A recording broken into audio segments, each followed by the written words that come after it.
Hello, today we're in Calke Abbey in Derbyshire. Many of the UK's country houses are owned by the National Trust, but while most have been restored to showcase the upstairs-downstairs life of people in earlier centuries, Calke Abbey is different. It's been left as it was found. The rooms are full of personal effects and collections assembled by previous owners. The outbuildings are as they were in the days of the horse and cart. Calke preserves the atmosphere of its long-gone past among its 600 acres of parkland.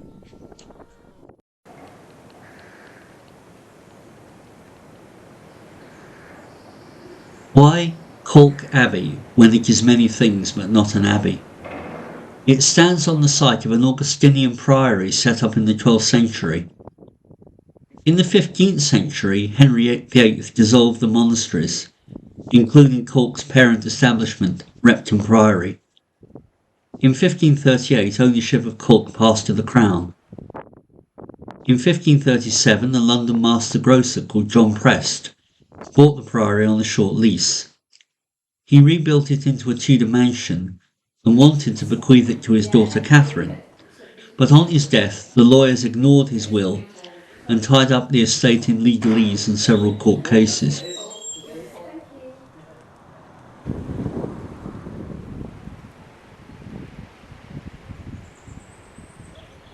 In 1622, Sir Henry Harper bought the estate for £5,350. That's about $700,000 in today's money. That would get you a 5-bedroom detached house in the area. His family remained the owners of the house until 1985. The main house was built between 1701 and 1704. The stables and the riding school, that's the red brick buildings behind the main house, were built later in the 18th century. In 1734, the family were given an ornamental 4-poster bed with Chinese silk hangings that may have been built for George I, but it was never installed, and when the house was purchased by the National Trust in 1985, the bed was found in boxes among the other contents.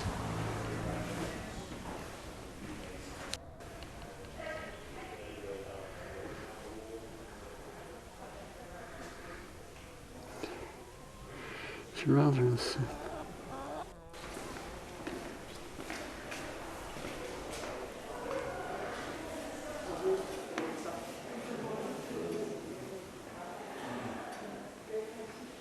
In 1789, Sir Henry, the 7th Baronet, inherited the title and the estate. He finished a lot of the works his father had started, and he expanded the estate's lime works, with new kilns being built. His lime business paid for the house and gardens to be extended.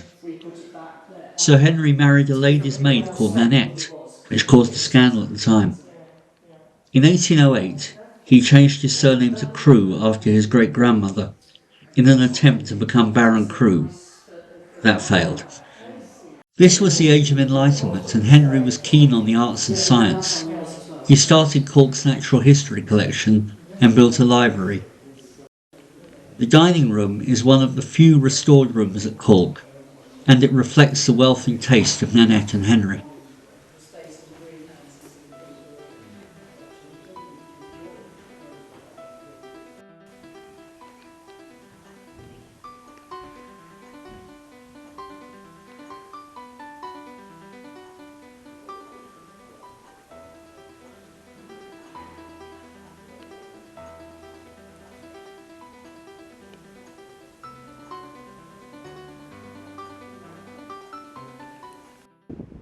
In 1819, Sir Henry died in a carriage accident.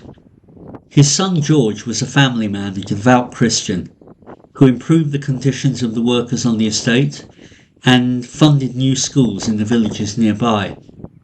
He was also a keen collector and bought many of the paintings which hang in the house. In the 1820s, he had the Church of St Giles restored.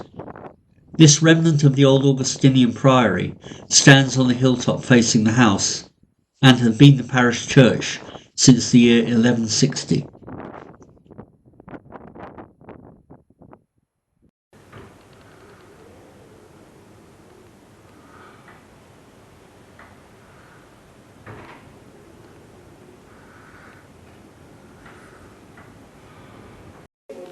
Sir Vaughan Harper Crewe was born in 1846 and became baronet in 1884. Not a fan of the modern world, he refused to allow electricity or the motor car on the estate, and contented himself with amassing a huge collection of natural history items. Calke's Natural World collection is the largest the National Trust owns, and a lot of it was down to Sir Vaughan. He collected eggs, shells, herbs, insects, and while he was a reclusive individual who carried on the family tradition of refusing to speak to anyone, he liked to go on foraging expeditions.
It's their schoolroom, and that's only one of use over the years. Oh, I see.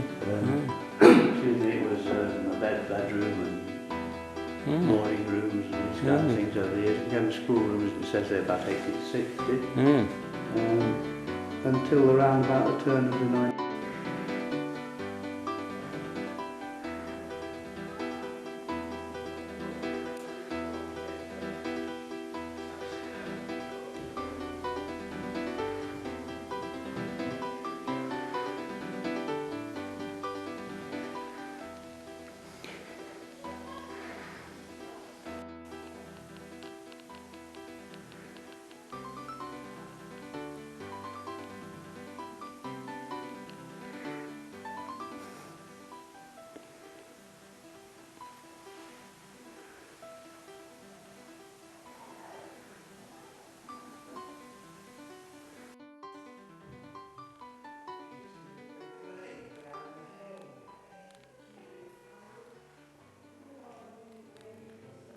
Sir Vaughan's eldest daughter Hilda succeeded him in 1924. She sold half of her father's natural history collection and some of the books to pay off the inheritance tax. She reduced the number of employees and other expenses, and the family retreated to live in a small corner of the house. On the other hand, Hilda was the first to install a telephone at Calke and allow motor vehicles on the estate, a good move considering how far the house is from the road. Her nephew Charles succeeded her in 1949 and reinstated the surname Harper Crewe, which Sir Vaughan had been using unofficially. Charles continued to modernise the estate, introduced electricity in 1962, and improved the sanitation.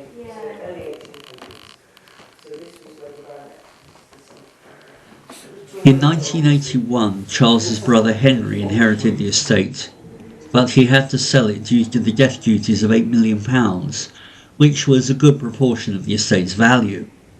He worked with historian Howard Colvin to document the house in the family archives. Colvin's work showed that the interior was largely as it had been during the late 19th century. The National Trust took the house and its estate over in 1985 and decided not to restore the house, apart from the dining room. Rather, they left it as they found it, preserved in a state of decay, an atmospheric memorial to a family and a bygone age.